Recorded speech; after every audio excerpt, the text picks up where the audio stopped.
What's up, everybody? It's Flair, former 1%, and I'm here chatting with Staxx.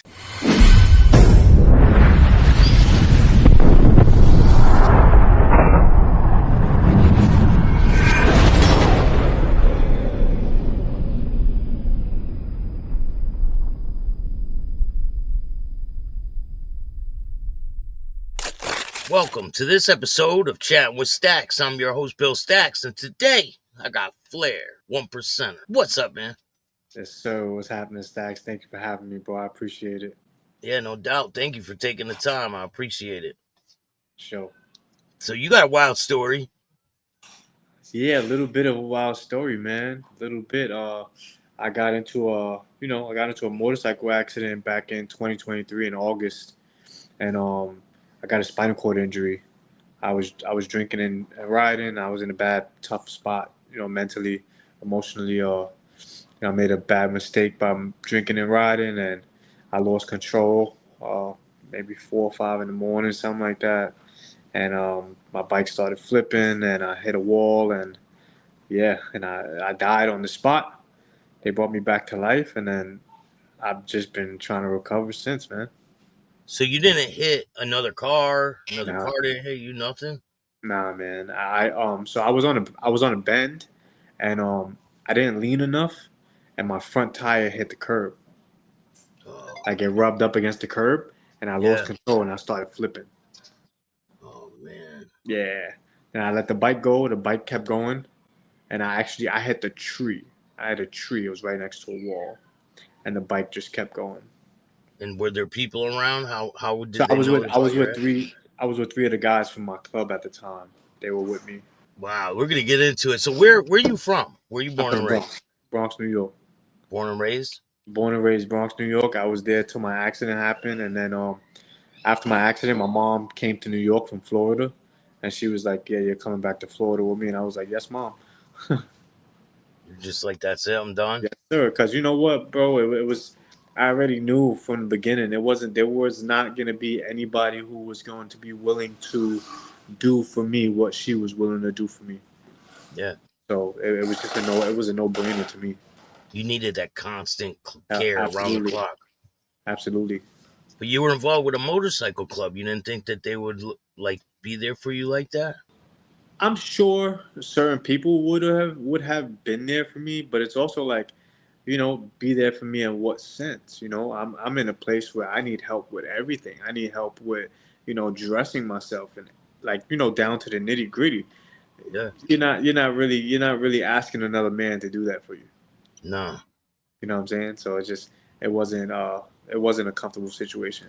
When did you start getting involved with motorcycles? So I bought my first bike back in what 2018. Bought my first bike, and it was a dirt bike. I started on a Kawasaki KLX 250. That's a big Yeah. bike. And I was just riding around, but that has dirt tires, so it came with dirt tires, and I would get on the highway with it, and once it hit like 50 miles an hour, 55 miles an hour, the tires would start wobbling, and I was like, yeah, fuck this, I don't want to do this, I want a real bike, and I went and got a Harley. Did you have any association with any clubs before you got the bike? No, no, I had no associations with any clubs before I got the bike. And then even when I got the KLX 250, I didn't I met a few people who were riding already. There was a dude who I went to junior high school with. He was riding. A dude who I grew up with. He was riding. So I would just ride with them like on occasion, and I would meet people that they knew. And that's really I only knew a handful of people who were on two wheels. Honestly, There's a lot of motorcycle clubs in the Bronx. I know. I figured that out when after a little while after getting my Harley, I figured that out. So what was your first experience with a motorcycle club? You buy the Harley and the So a friend of mine that I used to work with, um, he had a brother-in-law who used to ride, and his brother-in-law was the vice president of a motorcycle club called the Wild Aces. It's a 99 club, small family club. And he was like, "Oh, dude, like you should join my brother's club," and I was like, "That's not how this works. Like that's not how this works, dude. Like I gotta chill with them. I gotta get to know them. I got to hang out with them." And he was like, "Just join them." I was like, "Bro, I'm not doing that." Like he was like, You "Trust me, they do? do." They just let them join? They just let people join? I don't know if it was like I don't know if they were gonna let me join just because I was recommended by somebody they knew, or I don't know what the situation was, but I didn't feel comfortable with joining the club that I didn't know. I didn't know anything about them. I didn't know, what their colors stood for. I didn't know what they stood for. I didn't know, what they really believed in. I didn't know what they rode for. Things like that are important when you're looking to join a club. Yeah. So I didn't know any of that stuff. And then I told him, I said, give me your brother-in-law's number. I got his number, and he texted me. Well, I told him give your brother-in-law my number. He texted me. We spoke a little bit. I asked him a bunch of questions. What do you guys do? What do you guys ride for? Like, what are you guys about? What are you guys into? Like things like that. Just to pretty much the basic rundown. We spoke. We had a conversation, and a couple days later, we linked up. I linked up with a few of their guys, and it was all cool. It was all love, and I felt comfortable, and I ended up joining them. Oh, so you joined the 99 club. I did. I did. I joined them. I joined them about, I would say, about a month later, about a month after meeting all the guys and stuff. I joined them, and it was cool. It was cool You get a for full a set little of while. colors after a No, month? no, no, no. I was prospecting. Oh, I so you prospected. still got a prospect. Absolutely, yeah, yeah. Now, what was And that honestly, experience like? I wouldn't have accepted full colors, bro. I, I'm, Not I'm off the very bat like big. that. No. I'm very big on earning what you get. So I would have never accepted colors just like that off the bat. I mean, they have clubs that do that. They send you the Oh, cuts in the absolutely, mail. They send them to you in the mail. absolutely, dude. It's it's actually pretty shameful what these clubs do these days. It is. It's It's wild. shameful, dude. Like put first of all, anybody put in your colors in the mail. It's a no no, no no. I don't care what club you're a part of. I don't care what you do. I don't care who you ride for. I don't care if you're a ministry club. Like I don't care. You don't put your colors in the mail. That's No. just it doesn't work that way. And I know quite a few clubs that do it, and I no respect for that. So you start prospecting. What's that prospect period like for them? So it's about a year. It's about a year. And it was cool. It was cool. It was bittersweet because I'm a I'm a very I'm a doer. So like I'm always doing things, and I'm always finding ways to figure new things out to make things happen. So when I was prospecting, I got a lot of pushback on certain things because they're like, "Oh, you're a prospect. You're a prospect. You're a prospect," and I'm like, "I'm a prospect. You guys are telling me you want prospects to do this, and then when I go and try to do this, it's a problem." So it was bittersweet. It was up and down. Uh, I stood there for about a year. A year. I got my full cut. I think in like 9 months. They gave it to Now, me early.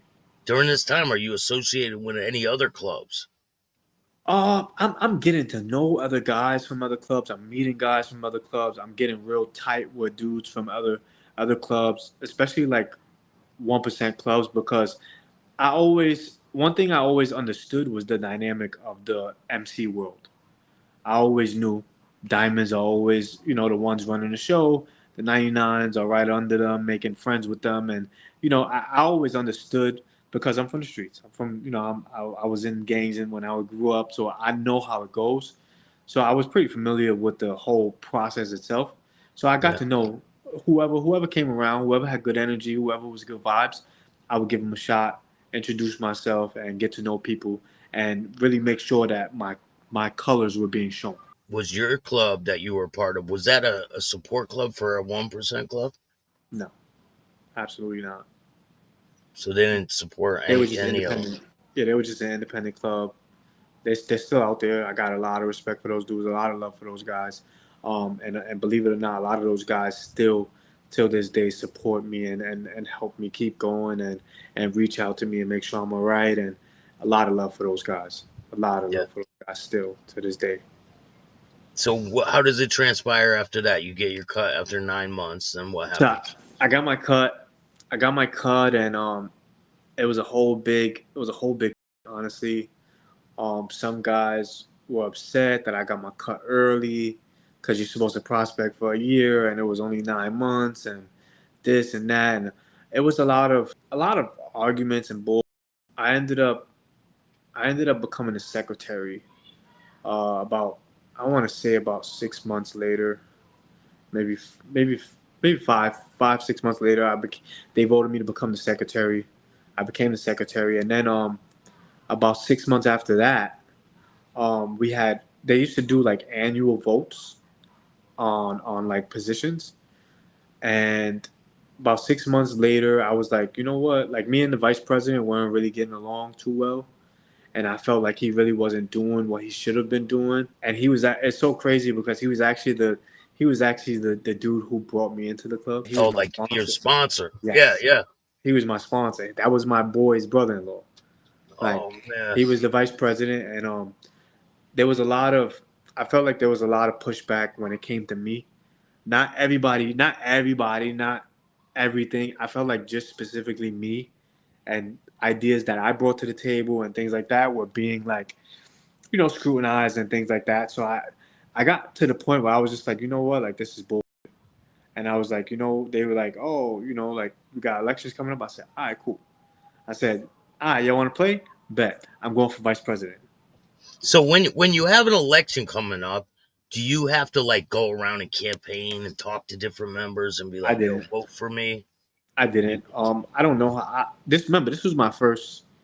This was my first time dealing with any elections or anything like that. So I wasn't sure how it worked. I just knew that I wasn't being treated fairly. Well, at least that's how I felt, and I knew that I had to make a change.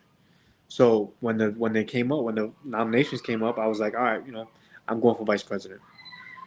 And everybody looked at me. They were like, serious? I'm like, yep. I'm like, whoever wants to vote for me, I appreciate it, and I can just show you guys what I'm willing to do. And sure enough, dude, they fucking voted me vice president. does it have to be a majority vote? How does it And work? so in that club, it was majority. Some clubs are majority. Some clubs are unanimous. That club was majority, and it was so funny how it worked out because, like, we had a meeting. We had a meeting, and everybody was there except for the vice president and his best friend. They weren't at the meeting, but they were together, right? And they were the only two people who voted for him. Everybody else voted for me. Because he had a problem with you. Yeah, it was everybody could see what was going on, and everybody knew it wasn't fair. And even though they wouldn't speak up about it, they voted. I feel like they voted in the way that they thought was right. Do you think he voted against you getting your patch early? Absolutely, absolutely. I know he voted against it. Wow, your own your own sponsor voting against Yeah, you. and you know what, bro? Like I look back at it, and I don't know what happened. I don't know why he felt the way he felt. Um, I still to this day, dude. Like I still appreciate him for teaching me the things that he taught me, and just bringing me into the lifestyle. But I had to go my own way because I knew that I didn't, I wasn't able to deal with people like that. And when I say people like that, I mean like people who act unfairly. I'm not able to deal with that without, speaking up for myself and I can't do it. It's I can't do it. envy. I think it's envy, a little bit of jealousy. Possibly. And you know what? Like it was, at the time he was always like, "Oh, I was the fastest person in Wild Days history to get my center patch and this and that." So it always made me feel like, damn, maybe he's mad because I'm a better prospect than he was. I don't know. I don't. It was many possibilities, but I was just like, you know what, dude? Like I'm just gonna do what I gotta do to make changes. That's all. So you get voted in as the vice president. Yeah. What's the next time you see him? And what is he pissed? Like, how Um. does that go? So the next time I mean, after that, it was a bit awkward. It was a little awkward after that, and there was a lot of I feel like there was a lot of side eyes and a lot of people picking sides, and it was just uncomfortable. It was an uncomfortable situation, honestly. I felt like I felt like my bros were turning backs on me and stuff like because they because I took somebody's position or whatever the case may be, and I didn't care, but it was also like, damn, dude, like I thought we were supposed to be cool. I thought we were supposed to be bros, like Yeah. Like you weren't feeling like welcome there anymore, right? exactly, exactly, and that's really what it came down to. So what transpires next? So I stood there for for a little while longer. I don't even remember how long. Not even a year, less than a year. And it got to the point where when I became vice president, I felt like certain things needed to be changed, and I tried to make those changes, and people weren't like they weren't perceiving what I was saying, and in the proper ways, and they were taking it like I had a power trip, and I was this young cat just trying to control everything, and I'm like I'm trying to make changes, I'm trying to make things better. And it got to the point where I told the president, who was like one of my closest friends at the time, I told him, I said, dude, like, I'm going to start, like, I'm going to start putting my hands on people. And he's like, oh, we don't do that. You can't do that. I'm like, well, who's going to stop me? And he's like, oh, well, and then me and him started getting into it. It was like, dude, like, I can't be here if this is what it's going to be. And I ended up I told so my uncle, rest in peace, my uncle John, he was a Chingling nomad, and he called me one day. He's like, dude, I'm riding up to Connecticut, take a ride with me. I said, cool, let's go. Take a ride up, and I'm chilling with the Chingling nomads, and I'm just hanging out, and I'm talking to my uncle, and he's asking me how everything's going. I'm like, honestly, dude, like I'm not liking it. I'm not enjoying it. I feel like there's too much hating going on. There's too much, like it's not enough. There's not enough brotherhood going on for me. There's more. I feel like it's more bickering than anything. And he's like, dude, just come home. And I was like, no. It's like no, no. Like, and he was like, I'm telling you. I said, you know how I am. I said, me being in an outlaw club, it's not gonna be pretty for anybody. And my uncle was straight up like, this is where you need to be. This is where I want you to be, and you don't need to be at that club anymore. And I was like, let me think about it. And on the way home, on the way home, I thought about it. And the fact that I thought about it, it made me choose right then and there. If I had to think about it, then I was already gone. Yeah. And that day, that same day, I went back to New York. I packed all my shit up. I hit up the president. I was like, "Where you at?" He said he was in Jersey City at the time. The Jersey City charter had a clubhouse, and I said, "All right, I'm gonna meet you there." And I went there with all my stuff, anything I had from that club, any memorabilia, anything. And I said, "Dude, this is what it is. This is the situation. I'm out." And he was like, "I respect it. I don't want you to leave, but I love you, and I know that you're not going anywhere." And that was it. And a lot of people didn't like that I left. Some people even stopped talking to me. Um, but I was okay with it. When you leave, do they make you out bad? No, And what are they no, still and talking to you? Are you good with them? yeah. So I was good with them, and but I also was like I didn't care if they tried to put me out bad because like you're not an outlaw club, and I'm joining an outlaw club right now. So like what are you really gonna do to me? What are you gonna say to me? You know? Yeah, really. So I really didn't care. Now the Chinglings is a pretty well known MC out there. Yeah. Chuck Zito was a part of the Chinglings, wasn't Yes, he? sir. Yes, Yo, sir. what's your experience with them? What's the process? You go there to your uncle and they say, "Here's a prospect patch." Like what So, transpires? they actually offered me a fullback because when I left my club, I was the vice president. So because they already knew who I was beforehand, because remember my uncle was a Chingling, so I would go there, I would hang out and things, I would bring my club there. So they already knew who I was. They already knew what I was doing on the scene. They already heard my name, so they wanted to give me a full patch. And I said no. I turned it down. Now And they they're were like, out of the Bronx, right? yeah, Are they out? yeah, Yeah. yeah. So I turned it down. I said no. I said I want to prospect. And the president would looked at me like if I was crazy. And I said, yeah, I want to prospect, dude. Like I don't know nothing about you guys. And I said I need to learn how to be a Chingling before I could feel comfortable wearing a full patch. And they had to respect that. Yeah, they did. They did. They respected it. And then I went. I started prospecting. So actually, I had went. So it was like usually they wait till you have church, which is the monthly meetings or whatever the case may be, and they'll bring you in. But I went to the clubhouse the next day to just hang out, to just chill with them, just to get to know the guys and stuff. And the president called me in, and he gave me patches that same day, that next day. Yeah, he gave me and it was just a. So what I told them was like they gave me top rocker, bottom rocker, and MC, no center patch. And I said, okay, I'm good with that. But I just wasn't good with having a full back. I wasn't okay with that. And that the Chinglings have a controversial back back piece on their Yeah, pads, on their cuts.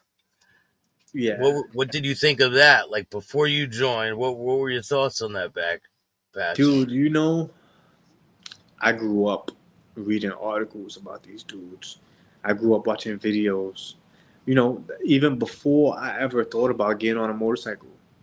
Like I grew up, knowing who these guys were, and I grew up respecting that patch and knowing the history and knowing that, Black Eddie was fully Puerto Rican, and he's the one who brought that swastika about. Um, I'm Puerto Rican, my family's Puerto Rican, so for me it was just if Black Eddie could do it, I could do it too.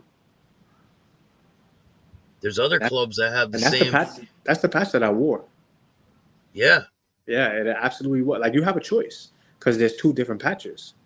So when you Oh, get your center patch, they give you a choice. yeah, they give you a choice. You have a choice. You can choose the swastika or you can choose the Maltese cross. And I chose the swastika because I believe in originality and I believe in going back to the roots, and that's what I wanted to do. How many people had the same patch as you, the swastika on the back? There were quite a few. There were quite a few, but most of the guys that wore the swastika patch were the older guys. Guys that been there for a while. Guys that know what comes with wearing the swastika, because that's one thing. There's a lot of backlash that comes with that swastika. There are dudes that almost got run off the road for that swastika. Yeah. So it's a big deal. So I wore it with pride, man. I wore it with pride. It's nothing about race. It's nothing about Hitler. It's nothing about the Holocaust. There's much deeper meaning to swastikas before Hitler adapted it. So I did my research, and I had no problem wearing it, and I wore it proudly. So before you get to that point, Yes, sir. what was the prospect period like? Um, it depends, man, because I'll be honest, bro. I feel like when I came in, when I went into the Chinglings, I was like gung ho everything. I wanted to do everything. I wanted to be that guy. Like I wanted to be that guy, and I was, and I felt like a lot of guys kind of like they looked at me and they didn't see a prospect. So I used to have to like force my way into certain things because they wouldn't always treat me like a normal prospect. They So were I had to kind of, treating you like a member, right? yeah, and that it kind of caused trouble with the prospects because the prospects that were there already, now they're looking at me like, who the fuck is this guy, and like, how the fuck is he coming in with all these special privileges, and it puts me in a bad spot. How many prospects do they have at this point? At the time when I came in, it was me. There were five prospects. I was number five. I was number So five. yeah, it looks a little like, damn, who is this guy? He comes in Right. here just throwing his weight around, and we've been putting in work, right? And it's so funny because, you know, If only they would have took the time to actually get to know the situation of what happened, they would have known that these was offering me a fullback and I declined it. You could have jumped right over I them could have been all. right above all of you, and I chose to be on your level. Yeah, that's wild. You know, like I chose that, and you guys are sitting here mad at me. Like I don't understand. Do you get patched in before the prospects, or do they get No, some patches no, no, first? no, no, no, no, no. I got patched in. So I prospected for about 5 months. For about 5 months, then they gave me my full my center patch. And then when I got my center patch, I think three of the other prospects also got their center patches. So it was cool. It was smooth. It wasn't much hating going on at the time. I don't think there was at least. And then about I would say that happened in June, and then come December, the president took my center patch back. Yeah, What? I got in trouble. Well, trouble, quote unquote trouble. I did something that they didn't agree with, and they said they wanted the center patch, and I gave it up with no problem. And they were like, "Oh, you're just gonna give up the patch?" Blah blah. I said, I'm Flair with or without that patch," and they didn't So, like that. do you mind telling me what the problem was? I went on vacation. That was it, bro. I went And to you Puerto didn't. Rico. What did you I not went. tell them? I went. No, I told them. I went to Puerto Rico for about I think 5 days. But see, at the time, the clubhouse, had a lot going on, so they wanted guys there, and me being a prospect. So this is the thing with the Chinglings. With the Chinglings, is even if you have your even if you have your center patch, you can have a full back and still be considered a prospect. So they looked at me and they were like, "Oh, you're still a prospect because I didn't have my heart patch. Heart patch is like the main patch for the Chinglings that solidifies you. Once you get your heart patch, then you're solidified. You're a brother. You're a brother. Yeah, yeah, So, I didn't have that patch yet. So they still, some guys like to treat me still as a prospect, and some guys, show me the respect. But they were like, "Oh, we need you here and this, and that." And I'm like, dude, like I got a life too. Like, yeah. Like and you when got your own obligations to. they called me while I was out there, and they were like, "Oh, So originally my vacation was only supposed to be for the weekend, and I had extended it a couple days.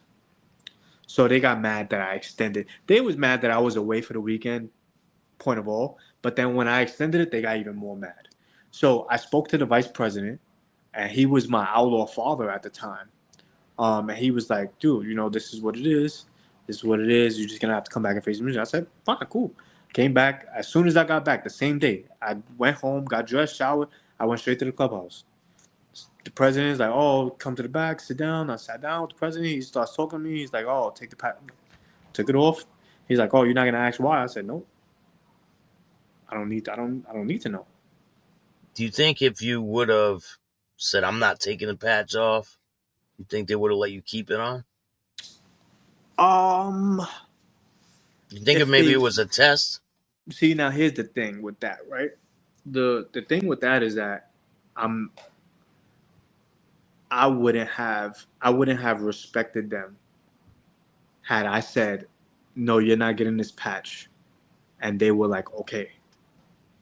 After that, nobody could tell me a thing. Yeah. So I wouldn't even have set that up for myself because I have so much respect for this patch that I'm not going to disrespect this patch by disrespecting the president. So I took it off and I gave it to him. And I don't know, like I said, he was like, "Oh, you're not gonna ask why?" I guess he was a little upset that I wasn't so caring of them taking my center patch. But like I said, I told him straight up, with or without this patch, I'm still gonna be Flair. I was Flair before that patch. They say a man makes the patch, and it's true. But that's the thing. At the time, you know, at the time, the president at the time, he would uh he would kind of dangle patches in front of people, and people would be jumping and trying to jump through hoops to get those patches. And I'm not that dude. I'm not that dude, man. Like, you can't sway me with a patch. A lot of clubs out there do that, where they're, oh, you always must listen to another member, and then they play these games like, oh, you're not going to fight for the patch? Oh, we weren't going to take it anyway, or something like that, you know? Yeah, but things like that, man, like, that's not something to play with, man. Honest truth, like, it's not something to play with. Cause you know why? Because people earn these patches. People go hard for these patches, and yeah, I might not have prospect for as long as your normal prospect, but I didn't even have to prospect, and I still did it. You know, I earned my patch, so yeah, I care about my patch, but you're not gonna get me to do a dance because you're waving my patch in front of my face. That's not. I'm good. Do you feel like some of the people in the club had a like power tripping Absolutely. a little bit?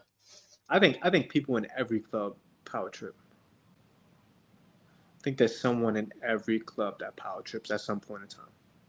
They feel like they put on the patch and it makes them someone else, right? And it's not everybody, but every club has at least one. Every club. Yeah, it makes them 6 feet tall all of a sudden, and 10 feet tall, and they know Absolutely. how to fight. And a lot of times people will get like mouthy because they have a patch on, because they think people won't challenge it, I've you seen it. know? I've seen it. I've been there. It's shameful. It's actually pretty shameful how easy it is to to put a 1% patch on your chest. It's so easy, and it's sad. Any situations happen when you were prospecting or in between this time that we're talking about that stand out in your mind that you could tell me about? Absolutely. I mean, there were many situations. There were many situations that came about. One of the situations I can share with you might be a little deep. Some of the guys from the club may not like that I share it, but I don't give a fuck. I'm a man. At the time when I came in, there was a sergeant at arms. There was a sergeant at arms, and for some reason, he just he always rubbed me the wrong way. Like, it was like he was one of those dudes that was power tripping all the time, and he was he was a tiny he was a tiny dude. He must have been 5'5", skinny as shit, maybe 150 pounds, soaking wet, and he was a sergeant at arms. So I'm thinking, this guy must be the real deal. Like, if he's a sergeant at arms, this guy must be the real deal. There was a lot of bullshit that happened. I'm not gonna get into details about everything. There was a lot of bullshit that was going on, and I didn't respect how he was moving around and how he was taking his patch and taking advantage of certain things. I literally seen him steal from the club. I literally seen him steal from the club. Like, so there were things that I was bringing out, and I was talking to other guys. No, not snitching, but just trying to get like Yeah, what but do if you someone's do? stealing from the club, like how would he be stealing from the club? So that's the thing. So it was, like I said, at the time, we had a lot going on in the club. Like I said, I'm not gonna get into too much detail with that because I'm not gonna put anybody at risk. Dude, uh, he was the one that handled all of the money. All of the money had to go through him. No matter what the money was from, no matter where it came from, everything had to go through him. And I didn't understand that, and I seen it firsthand. Uh, he was supposed to split the money one time with somebody else. He took the money out. He said, "This is how much we made." He said, "Tell them we made this," and he gave them. He gave me a certain amount of money. He said, "Give them this," and I see him put the rest of the money in his pocket. Now I'm prospecting at the time, so he may think, "Oh, this prospect can't say shit. He can't do." Like, whatever, cool. Anyways, at the time, I brought it to the president's attention, and I brought it to the vice president's attention at the time, and he was just pretty much like, "All right, bring it to president." So I brought it to the president, and he was just pretty much like in one ear out the other, and act like he didn't even hear it. Wow. So, okay. So I didn't like it. I didn't like now. I didn't like the situation. Now I didn't like this guy because I know you're doing fucked up. I've already brought it to the president's attention. I brought it to the vice president's attention, which are the only two people above the sergeant at arms. And are you paying money? Are you paying dues and Yeah, things like that? yeah, So your money's going through this guy's hands. yeah, yeah. So I'm like, I'm like, fuck, man. Like, so everything that's happening, everything that happens, everything he says, everything that I don't like, now I'm looking for a reason to kind of like egg it on, and it gets to a point that he I had a girl at the time. He went and he started telling my girl at the time club business, right? And and I went to him and I said, I didn't respect it, whatever the case may be. So I didn't go to him. I went to my vice president and I said, look, this is what it is. This is a situation. I feel violated. And as a man, I want to fight. And he was like, you serious? I said, straight up. Like me and him, just me and him. I need my one on. And he was like, okay. He was like, this is old school Chingling way. Like, he was like, all right. So I went into the meeting that day. I went into the meeting. I took off my vest. I put my vest on the table. I said, I want 5 minutes with this guy. The president said, oh, what? I said, this, and that. This happened. This happened. I want my 5 minutes. I looked at him. He said, why should I give you 5 minutes? I swear. He said, why should I give you 5 minutes? I explained myself. I said, you said this, you did this, you said this. I don't respect it. I feel violated. This is not about the club. This is a personal issue. It's you and me. He told me, I don't respect your 5 minutes. So he said, so I looked at the president. I said, this is your sergeant at arms? President put his head down. I kid you not. What? Dude, I'm not. I swear, I'm not joking. I'm not making shit up. He put his head down. The He's vice supposed to president, enforce the rules. He's supposed to be a rule enforcer, right? first of Basically. all, I'll tell you straight up. You, my sergeant at arms, somebody calls you out. If you don't put hands on that person, give me your patches. All of them. With an ass whipping. And give me a bike on top of it. Wow. So, you know, ended up, like the vice president stepped up. He's like, oh, look, I don't want to hear nothing about this anymore, blah, blah. Cool. So obviously nothing was ever solved. So now I'm walking around. So now, remember I told you before that I said if I would have told them, you're not getting this patch and they would have left me with it, I would have never respected it. Now that's how I'm feeling. Now Yeah. nobody can tell me nothing. Yeah, Nobody. now you see it for what it is. Like, Because at the end of the day, your sergeant at arms is who is supposed to enforce the rules. So if I do something wrong, who are you gonna call? I dare you call your sergeant at arms. I dare you. So who are you gonna call? So I went on a little rampage, and I now was before this point, have you ever seen a fight happen between members? between members. No, not between members, but I've heard many stories I mean, about members. it's a simple little fist fight, like to settle a Right. dispute. That's the way to do It it, right? happens. I mean, listen, you get it off your chest. You get it off your chest. You shake hands after. You have a drink, and you go about your day. Yeah. I don't know. I feel like I'll gain respect for you out of this. Hundred hundred Everybody has percent. a different viewpoint on this. Some guys don't like it. Some guys feel like you lose respect when you put hands on somebody. Some guys, me, I feel like we're men, and sometimes men need to get hands put on them.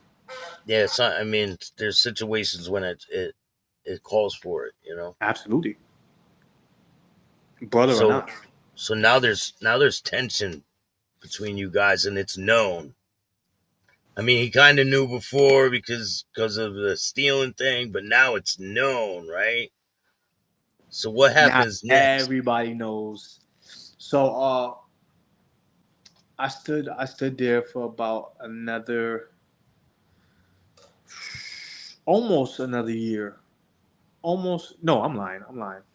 I stood there for a few months, and then I got to the point where I was like, I don't respect what you guys have going on here. Like I said, there was a lot of going on with the club, and there's a lot of personal things that were going on, and I didn't feel like that's where I belonged anymore. So I went into church one day, and I put my colors on the table, and I said, I'm done.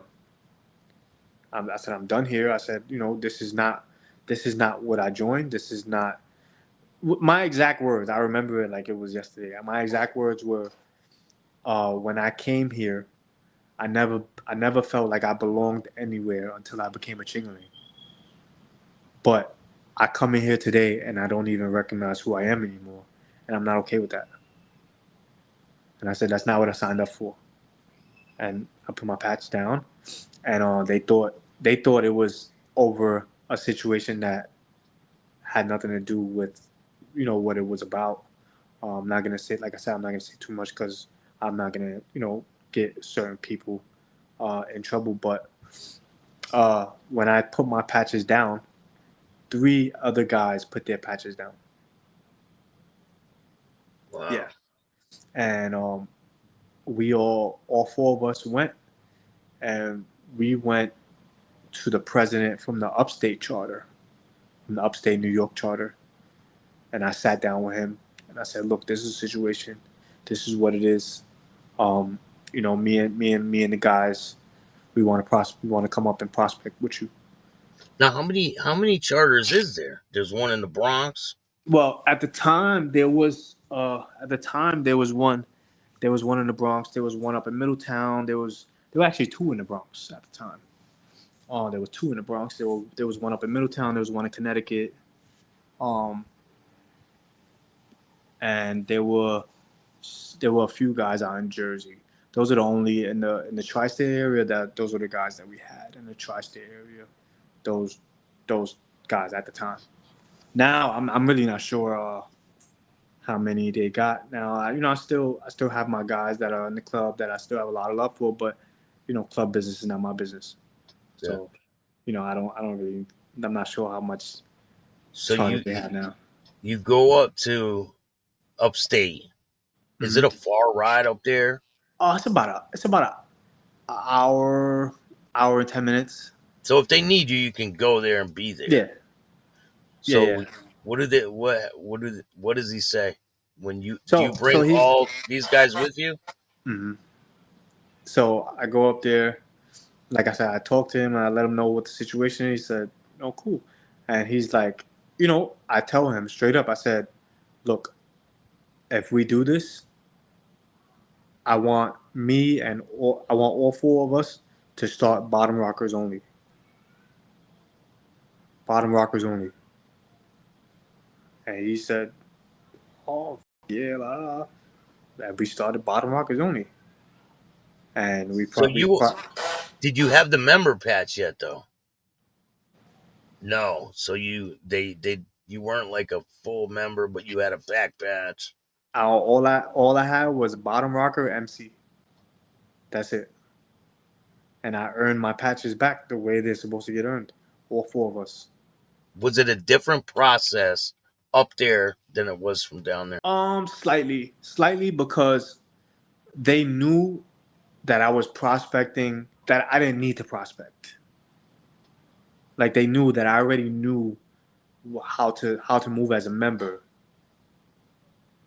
They just, I just wanted to prospect because I didn't want it to be, oh, they went up there and they got their patches. They just went up there. I didn't want it to be none of that. We earned our patches. We left. We earned our patches outright. Nobody could say a thing about how it happened. Yeah, but so you guys leaving the Bronx, they can't make an issue with it with them up there and So try to cut it. they could have, but at the time, so at the time, right? Um, one of the guys from the upstate charter happened to be in the city in this time, right? So he said, when when you're in a club, now I don't know how every other club works, but certain clubs, if another charter is having a meeting, as long as you're a full patch member, you can attend that charter's meeting. So he was attending the meeting. So I made sure to be very clear of everything that I needed him to say. And one of the things that I made him clear out say was, "You're good." So once you say I'm good, I'm not out bad, you have no reason to put me out bad. So I made sure that I did it in a way that he couldn't put me out bad. Because if he would have put me out bad, then it's just like that's just a personal situation. But then you wouldn't be able to go get your batches up there. Right. It would be done. Absolutely. But I played it in a way where it wasn't, I wasn't overly aggressive or anything like that. I was just straight up like, look, dude, like this is not for me, and that's that. And nobody knew that I was, gonna go upstate or anything like that. I knew. They thought you were just laying your patches and walking away. Mm-hmm. But your plan was to go up there Yes. and join them. Mm-hmm. When you start prospecting for them, do you ever run into these guys with your new patches on?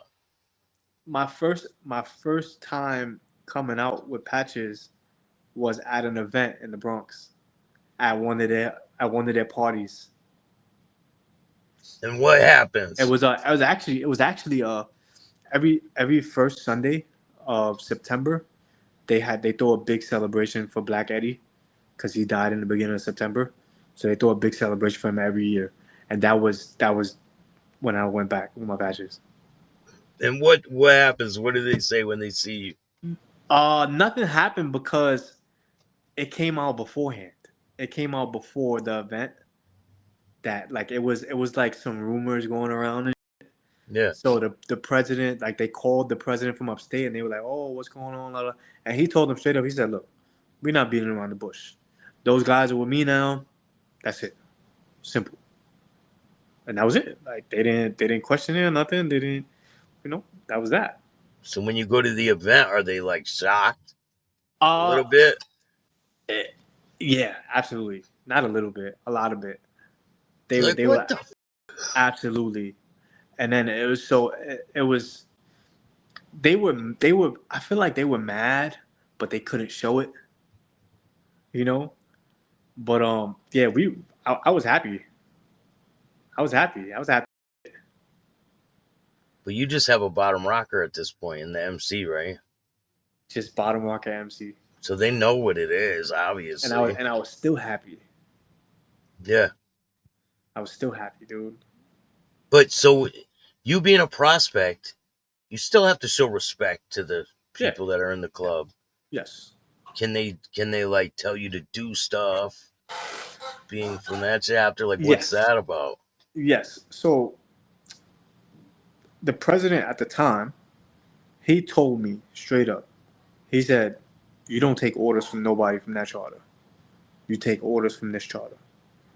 So I understand, but I know why he was telling me that because he knew what the situation was with the guys in the Bronx, and he knew that they were gonna try to take advantage because I was a prospect again, because my guys were prospects again, and sure enough, they did.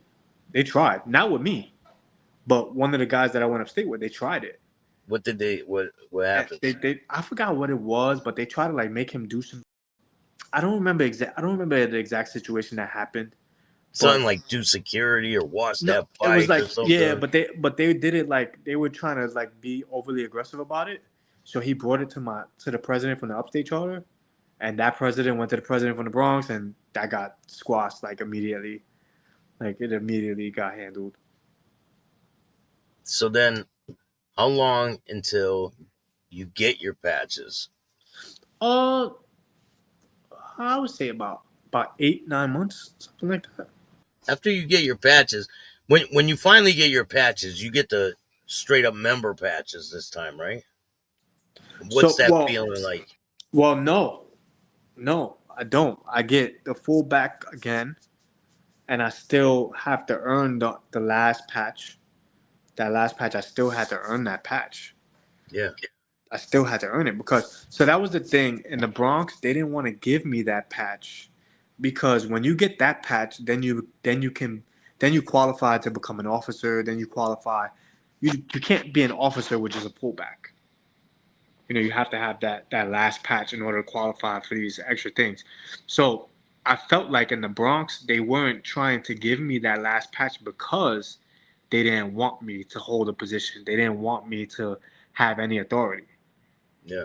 So I worked for the patch upstate. I got the patch, and I got the patch, and within a few months, I was back in the Bronx. I was And back in the Bronx within a few what was that months. experience like? Once you go back to the Bronx, you have the full patch. Now you're a full-fledged member, right? Well, was was it was a little rocky because the reasoning of me going back to the Bronx wasn't the best. So I I became the sergeant at arms upstate. I ended up becoming the sergeant at arms upstate, and now something happens in the Bronx with the Bronx Charter, and the president in the Bronx is not doing his job or what he's supposed to be doing. So the national charter comes together and says, "Look, we have to change something in the Bronx."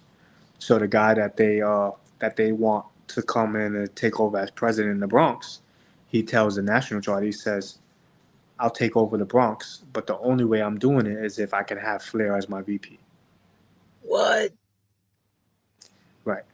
And And do you know about this, or is no, this you no, coming in from left field? I don't know nothing about this. So I don't know, dude. I know nothing about this. I know about. I'm already agreeing to transfer to back to the Bronx because I lived in the Bronx. I'm from the Bronx. I was born and raised in the Bronx. I didn't want to leave the Bronx in the first place. Yeah. I only left because of everything that happened. So now But you live upstate now? no, no, You no. live I was by still these living in the guys? Bronx. Oh, but you're just driving up. You're riding up there. Yeah. So something happens. Something happened, and the new president or whatever is not living up to his name. So national comes around, and they're like, "Oh, we gotta make this change, whatever the case may be." I say, "Okay, I'm willing to transfer back to the Bronx because you're gonna need guys. I'm willing to transfer back to the Bronx. Me and the three other guys. Well, it's actually four other guys now because I had another guy with me that was upstate, and I brought him back. So we come back, and dude, we were about to have this meeting, and the president pulls me to the side. He says, "Look, you know, I want you to be my VP," and I'm like, "The f- do you mean? Like, this is 10 minutes before we're going into this meeting." Like, I'm like, "What the f-? Like, I just became the sergeant at arms upstate." I'm like, so we go into the meeting, and I accept it, and that was that. I came back as the vice president. So now, but the old president that they took out, does he lose his patch altogether, or is he still in the club? No, so he's still in the club, but the president that was taking over with me just said, I feel I feel like you guys shouldn't be in this charter. And I understood. And I definitely understood. So there was a handful of guys that left the Bronx charter and went to the Connecticut charter. And we kind of stepped in and tried to pick up, whatever pieces were left over. Now that you're a full-fledged member, when you're out in public, is there any situations that happen to you because of the back patch? Oh, no. No, no, no. I was pretty fortunate. I didn't have to deal with any. I mean, people always looked at me, gave me dirty looks, and you can always hear people like mentioning the swastika, but I hadn't had anybody who ever really brought anything to my face or no, Have you had nothing. anybody in your charter that happened to? Yeah, yeah, And yeah. what A couple. transpired? One of my guys almost got ran off the road because he was wearing a swastika. So when they see him, they see it on his back, and they're Run him like, off the "Oh side no," of the road and keep going. because they don't understand what it is. All they do is they see the swastika and and it's understandable for certain people. Like if you have family members, if you're Jewish, if you have family members that were in the Holocaust and things like, I understand it. but that's not what this is about, man. Like, and they don't understand it. Yeah, it gets misrepresented, you know. Absolutely, absolutely, man. I tell everybody do some research, man. Do some reading before you come to me with any questions about a swastika. So, like the Heathens Motorcycle Family, they have a vulture Yeah. standing on a swastika. Yep. They have a black member, and I interviewed him. He explained it all. He's the first African American member in the whole club. Wow. Yeah, so I'm like, how did this even happen? Right. And he says it's because of that symbol is how it even transpired, how he even became a member. Because Yeah. people were like, "Yo, there's these guys in here and they have swastikas on their back. I think there's going to be a problem." And they went right up to him and they said, "I don't know what your friend told you, but that's not what this is about." Right. And they all got tight, and he ended up becoming a member, and he's a member now. Nice. So things change, you know. Absolutely. Absolutely. What's it like to be the vice president now of this club? Not easy. Not easy, man. At the time, I'm 28 years old. 28 years old at the time of a club, that's been around for 60 years. You know, guys, you got guys that have been there for 20 years, 30 years, and they're looking at me like, who the fuck are you? And I'm the vice president. And these, so it wasn't fun. It wasn't fun. I'm not It's a gonna lot of lie. pressure, right? It was a lot of pressure, and there was a lot of like, it's almost like having to prove yourself almost. But I always felt like I didn't have to prove myself to anybody. Like, I wouldn't be the vice president if it wasn't for me. Yeah, you worked your way up to it. Yeah. You earned it. So, and it's like, like, it wasn't like, oh, I just came in and became vice president. No, like, I came in, I prospected, I, you guys took my center patch, I prospected again, you gave it back. I left this charter, I prospected again upstate. I prospected 3 times as a Chingling. That's wild.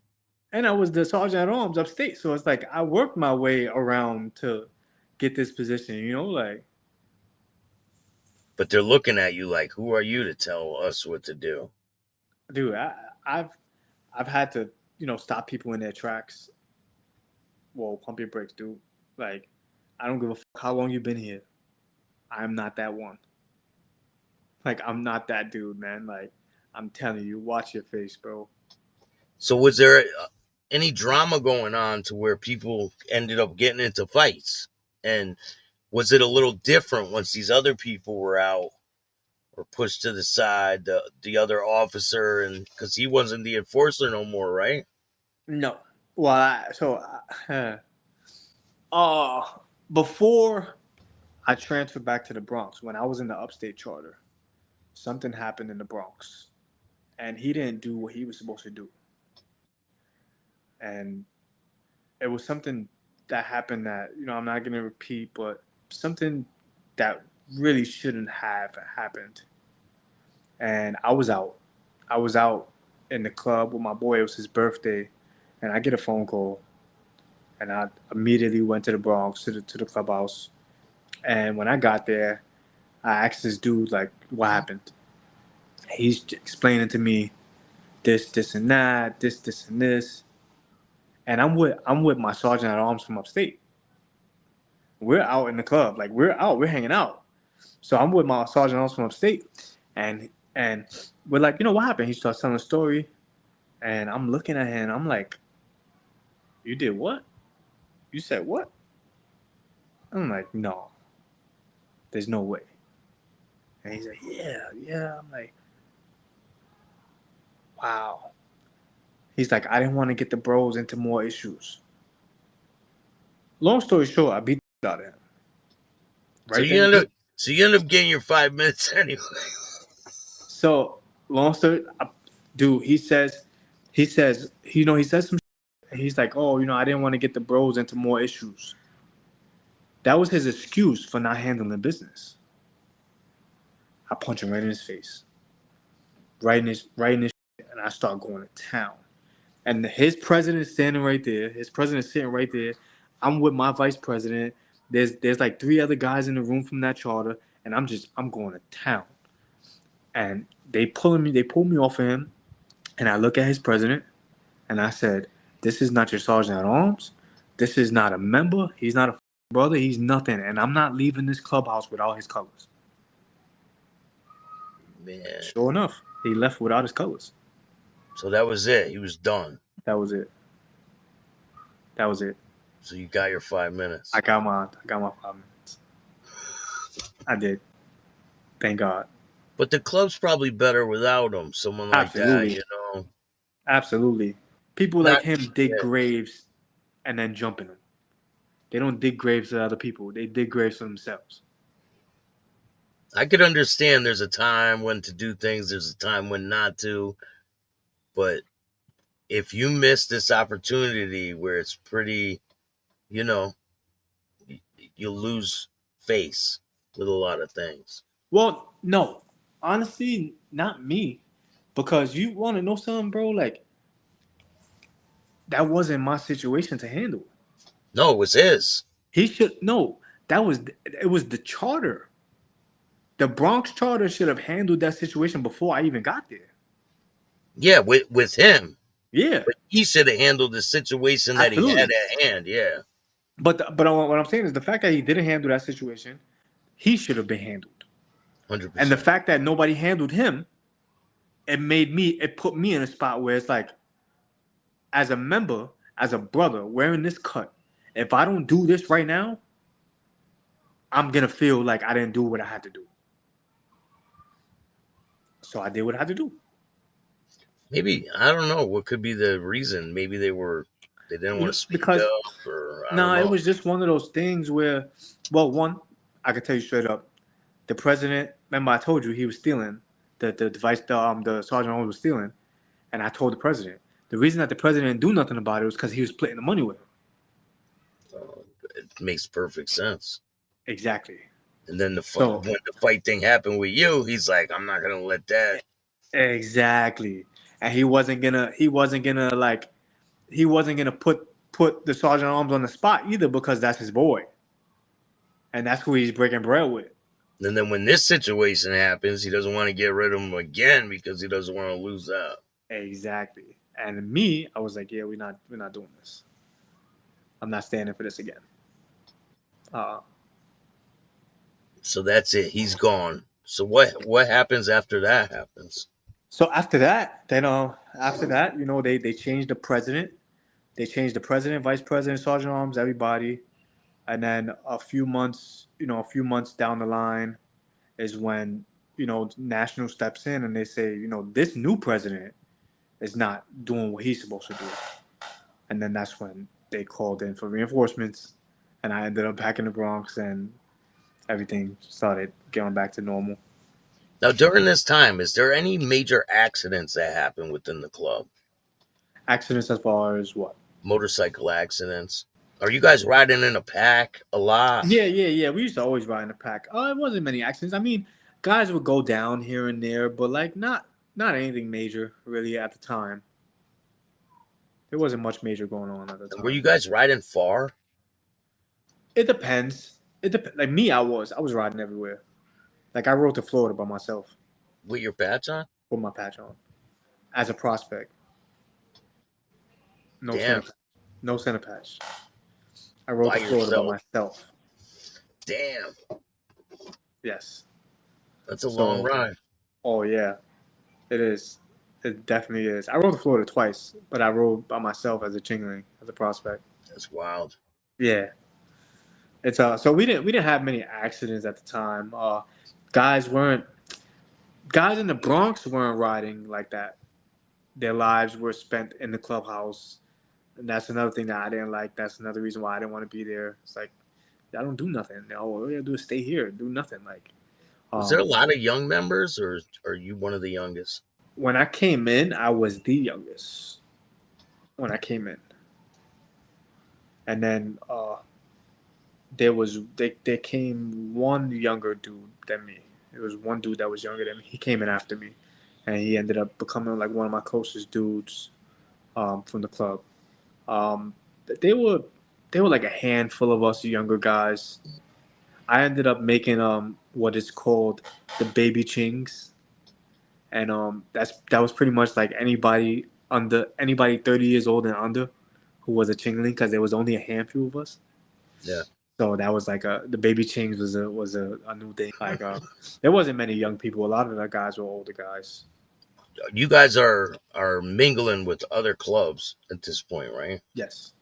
Like going to different events and things like that. Yep. Is there any drama popping off with any other clubs? Um, I mean, it depends on what you would consider drama. Um, Any there fights? was situations, not really any fights, between clubs. Like situations, uh, a couple of confrontations between, somebody from our club and people from other clubs. Just And then small what? So things. there would be like one person have a problem, and then you guys have to have a discussion Yeah, about it. yeah, and then it'll be like, and then it'll go to the higher ups, and then we gotta have sit downs, and like for example, like when I came back to the Bronx, the Bronx charter had an issue with with another club, and one of the first things I did when I came back to the Bronx was go to that clubhouse and talk to those guys and be like, look, I'm in the Bronx now, so we always had a good relationship, so what's gonna happen, and we sat down and we spoke and And there's quite a few clubs in oh, the there's so many Bronx, clubs in the Bronx, so like many, tons, probably so like many, probably 30, right? maybe even more than that. That's wild that there's that many clubs Because in there's a lot of 99 clubs in the Bronx. A lot of 99 clubs in the Bronx. I mean, 1% clubs. You have like the main guys. The main guys. You have about, I would say, 1% clubs in the Bronx. You have about 7, 8, 1% clubs in the Bronx. Easy, now with the easy. Chinglings. Do you have to earn your diamond? Originally, so a lot of things had changed, and I don't know why, but originally, when I came in, you had to be given your diamond. You couldn't go put your own diamond on. You couldn't go just buy a diamond. Like you had to be given a diamond in order to put a diamond on your vest. And I don't know. Some people that was a big thing for me too because I was given a diamond. I was given a diamond, and when I put the diamond on my vest, other guys started going and put diamonds on their vest. And there was this one dude, right, that he went that the president called him to the back and said, "Oh, what's up with that diamond?" And he's like, "Oh, this and that. This person gave it to me." And he's like, "Oh, well, I didn't say you could put that diamond on." And they're like, "Oh, but Flair got one, la la la." It's like, "Yeah, Flair can carry himself. He knows how to wear a diamond." So it was like one of those things where people wanted to put diamonds on just because they see me put a diamond on. So the guys behind me wanted to put diamonds on, but it's like you didn't earn that diamond. Like, Some clubs, everyone gets a diamond. Some clubs, they have to earn it. yeah. So now I know now like it's pretty stationary. It's pretty uniform. Because they have just one diamond and it's pretty uniform. I think if you go, I don't, I'm no, I'm not even gonna say that. I'm not even gonna say that you can because I'm not sure. When I was there, it wasn't. You couldn't just buy a diamond and put it on. You had to earn it. Do you think it should be uniform, or do you think you should have to earn the diamond? I think you should earn a diamond. I don't think a diamond should be given, and I also don't think that everybody should wear a diamond. Just because you're in a 1% club doesn't. I don't feel like that should give you the right to wear a diamond. So, what does it mean to be a one percenter to you? A 1%er, a 1%er to me is just an outlaw who rides a bike. That's all a 1%er is. I take more pride in being an outlaw than a 1%er. I'm an outlaw. Always been, always will be. The 1%er thing is cool, but I'm an outlaw first. I wasn't always on a motorcycle. The media tries to portray clubs as these gangs and criminal enterprises. What do you say to that description of the clubs? Don't judge a book by its cover, man. Like, man, I tell you straight up, outlaws, one percenters, outlaw clubs do more charity work than anybody. We do more for the community than anybody. We take care of the community, and that's how it always has been. So, I mean, I don't see how they can portray such a picture. I mean, I can see why Sons of Anarchy just fucked everything up, but And there's bad apples in any absolutely, organization. There's bad apples. When absolutely, someone commits a crime and is part of a church, they don't call the church a criminal enterprise, right? exactly, exactly, exactly. How long after you get your VP spot does this accident happen to you? Almost a year. Any situations in between that time and the accident? Any crazy situations happen to you? Nah, man. Honestly, like when I got back to the Bronx charter, like I came back with a lot of respect, man, and I had a good rapport with a lot of guys in the Bronx, a lot of different clubs, a lot of different you know motorcycle club, auto clubs, like you name it. Like a lot of people knew who Flair was, I was cool. I was a cool dude, I was cool with mostly everybody. So I feel like when I came back to the Bronx, it kind of brought a little more respect back to the Bronx. Like more like we're not really gonna with those guys because the old guys aren't there anymore. It's the good guys. Like Yeah. so there weren't really any situations. I told you I had a couple of sit downs here and there, but nothing major. What about the police? Did the police harass you guys a lot? Yeah, absolutely, absolutely. They loved us. I don't know why. Would there I be think, surveillance and all that on you abs- guys? dude, I came to the clubhouse one time. There was a cop car parked right in front of the clubhouse on the sidewalk, and then another cop car parked across the street on the sidewalk. There'll be times. There was this one time I was in the clubhouse. I came out the clubhouse to go to the store. There's a cop standing right next to the door with his foot on the wall, just posted up on the wall next to the door. Like they used to love us, man. They used to love being around us. Would they pull you over a lot and things like that? Yeah, And yeah, what, search you guys, asking you all kind of. everything, everything. You name it. They just love to harass us. A lot of club members tell me the same thing, that Yeah, there's always cops harassing them. they loved it, and the Chinglings. It's been around for a long time, so the name is known. You know, so the cops see the vest and they see the colors, they see the font. They see, they just want to start something. I kid you not. I'm not kidding. I was a Chingling for not even 2 weeks. Not even 2 weeks, I swear. I was walking to the store with another Chingling, and a DT car, a detective car, pulls up, and they're driving next to us, and they're like, "How's that new Road Glide?" I had just bought a new Road Glide the day before I became no, the day after I became a Chingling. I got a Road Glide. I didn't have this bike for 2 weeks yet. And the undercover's like, "How's that new Road Glide?" So he knew. He's seen you something. Been Yeah, following you. yeah. And I'll tell you, I wasn't even 2 weeks in the club yet. I was like, "Damn, this is how it's gonna be." Oh, man. It He's was like, it was tough. welcome to the world of outlaw motorcycle clubs. Yeah, for real, man. Now, the night that this accident happens, it was nighttime, right? Like late at night. Yeah, it was like I believe it was like 3 in the morning, something like that. So how did your day go? Can you walk me through it? I could walk you through what I remember of it. Yeah. So, I had court that day. I had court that day. Um, it was my last day of court. I accepted a plea deal that day. To go to Um, prison? no, to get probation over prison. So I took my plea deal that day. Um, I got my probation. I checked into probation, and checking into probation was the last thing I remember.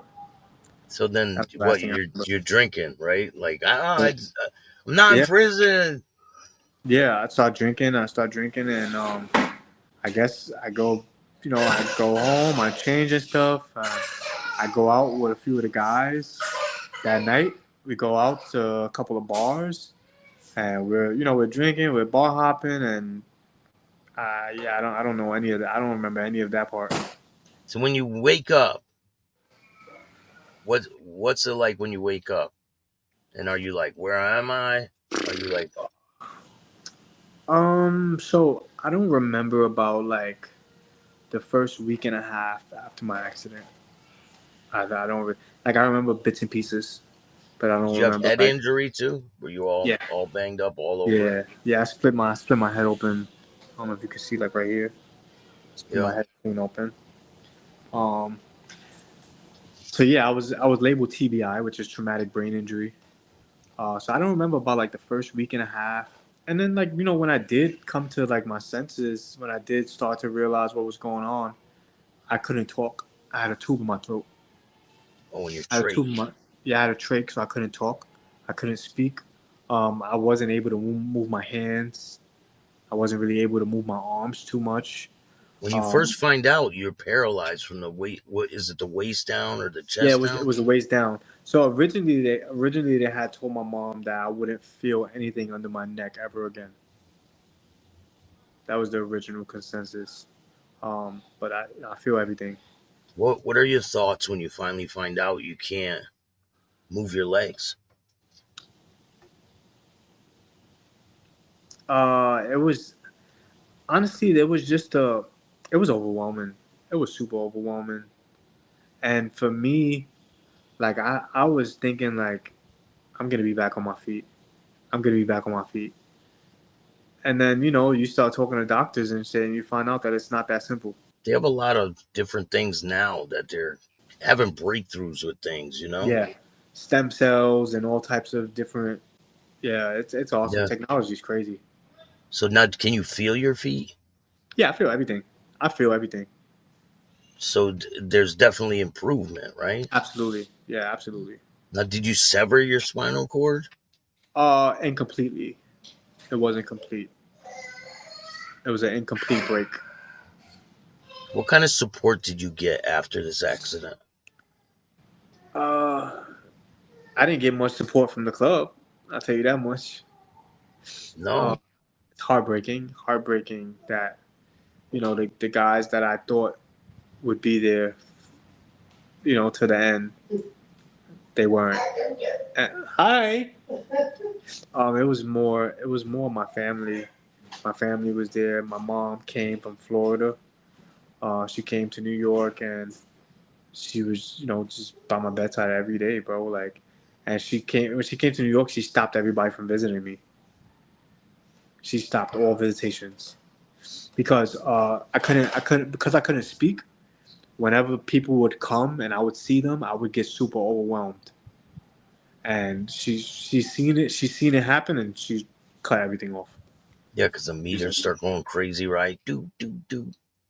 Yeah, it was bad. I was in a up space, man. Did you still have your cut? Were you wearing Uh, it when the I accident was happened? I was wearing it You, when the accident happened. so what So happened to it? I have no idea what happened to my cut. I have no idea, but I do know that I was with three other members. So I mean, I would hope they got it, and if they didn't get it, then shame on them. Now, have you spoken to the club, and what's your status in the club now? I'm out. I'm out. Not out bad. Um, I'm out by choice. Um, and I speak to. I can count on one hand how many guys I speak to from the club. So you haven't talked to like the president and really had a conversation about your membership or anything? My membership was never in question. Um, I told them when I was in the hospital, I said I'm done, and it was just more about me understanding that I needed to focus on myself, and I said I'm done, and I also knew that I wasn't ever gonna get back on a motorcycle. I mean, the president He came to see me a couple times in the hospital. He came to see me a couple times in the hospital, but that's about it. Uh, no phone calls, nothing. Um, anybody? I mean, like I said, a handful of guys, man. My best friend is still Chingling. You know, still my dude, my right hand man. But I don't, I don't take it. I don't take it anyway, bro. I don't look at it anyway. I'm not offended. I'm happy.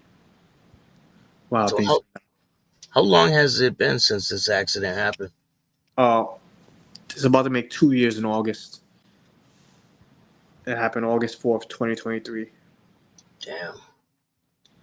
Yeah, man.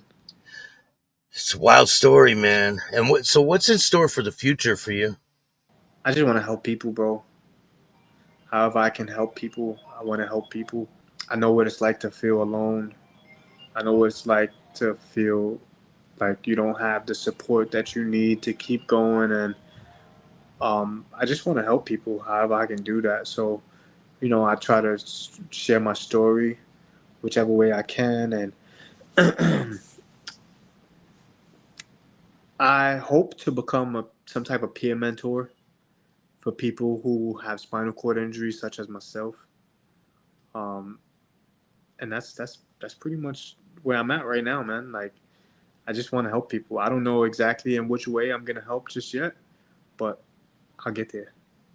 Well, this is a start. I'm sure a lot of people out there will see this and you'll be able to reach the masses with this. For sure, bro. That's the plan. That's the plan, bro. A lot of great things in the future, and I wish you For nothing but sure, bro. success, man. For sure, bro. I appreciate it, and you as well, bro. And whatever I can do to help, just let me know, bro. I'm here, bro. Is there Whatever you anyone need. else you want to give a shout out to before we go? Everybody that supports me, man. Everybody that's been there for me. Everybody that's just been there to help me through my situation, man. It's way too many people. My mom is like number one. God is number two.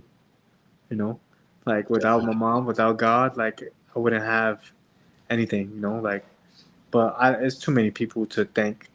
Like one by one, my mom and God are just. That's just those are the only two that I could really think of off the top of my head. If you like this show, hit the like button, subscribe, hit the notification bell so you can get my videos every time they drop. And if you don't like this show, too bad. Start your own podcast. Peace.